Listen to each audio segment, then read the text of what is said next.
کچے مکان دیکھ کر کسی سے رشتہ مت توڑنا، مٹی کی پکڑ ہمیشہ مضبوط ہوتی ہے۔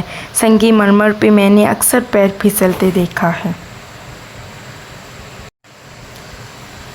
اپنے اندر برداشت پیدا کریں، معلوم نہیں آپ کو کون کون برداشت کر رہا ہے۔ موت کا فرشتہ۔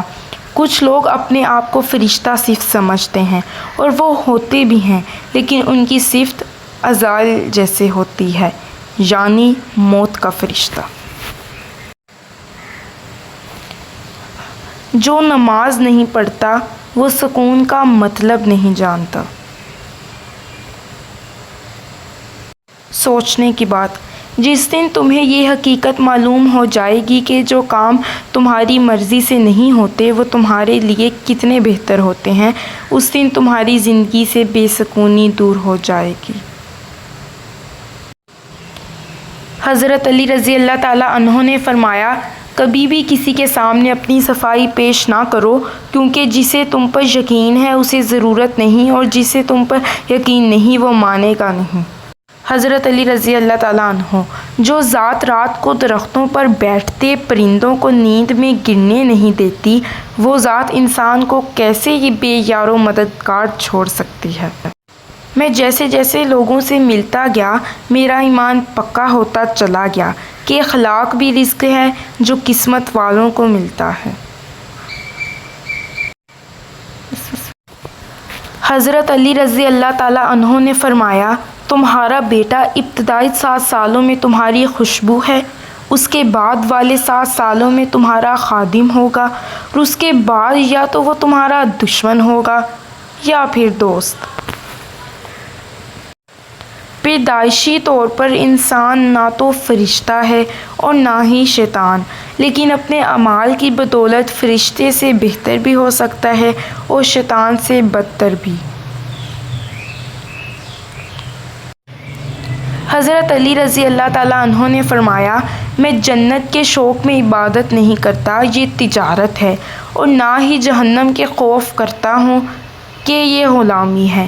میں صرف اور صرف اس لیے عبادت کرتا ہوں کہ میرا رب عبادت کے لائق ہے۔ پریشانی تذکرہ کرنے سے بڑھتی ہے، خاموش رہنے سے کم ہو جاتی ہے، صبر کرنے سے ختم ہو جاتی ہے، اور اللہ کا شکر ادا کرنے سے خوشی میں بدل جاتی ہے۔ گزری ہوئی زندگی کو یاد نہ کر، تقدیر میں جو نہیں لکھا اس کی فریاد نہ کر، جو ہوگا وہ ہو کر ہی رہے گا، تو کل کی فکر میں اپنا آج برباد نہ کر۔ جو لوگ شادیوں میں جہیز مانگتے ہیں انہیں رمضان میں زکوٰۃ بھی مانگنا چاہیے، فقیروں کا حق بنتا ہے۔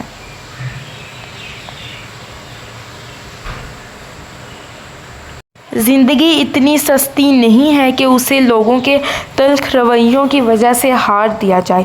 مسکرائیں کہ یہ زندگی صرف اس رب کی امانت ہے جس نے اس کائنات کی کسی شے کو بیکار نہیں بنایا۔ شکر ادا کریں کہ آپ سے محبت کرنے والا کوئی عام نہیں بلکہ اس کائنات کا رب ہے۔ دوزخ نے کہا، ماں وہ ہستی ہے جو گنہگار اولاد کو بھی بچا لیتی ہے۔ جنت نے کہا، ماں وہ ہستی ہے جو مجھے بھی اپنے قدموں کے نیچے دبا لیتی ہے۔ یا اللہ پاک ہماری ماؤں کو ہمیشہ سلامت رکھنا، آمین۔ اپنے بہترین وقت کو نماز کے لیے وقف کر لو، کیونکہ تمہارے سب کام تمہاری نماز کے بعد قبول ہوں گے۔ اپنی سوچ کو پانی کے قطروں سے بھی زیادہ شفاف رکھو، کیونکہ جس طرح قطروں سے دریا بنتا ہے اسی طرح سوچوں سے ایمان بنتا ہے۔ اگر تو چاہتا ہے کہ اللہ رب العزت تمہیں بخش دے تو لوگوں کے ساتھ نیکی کر۔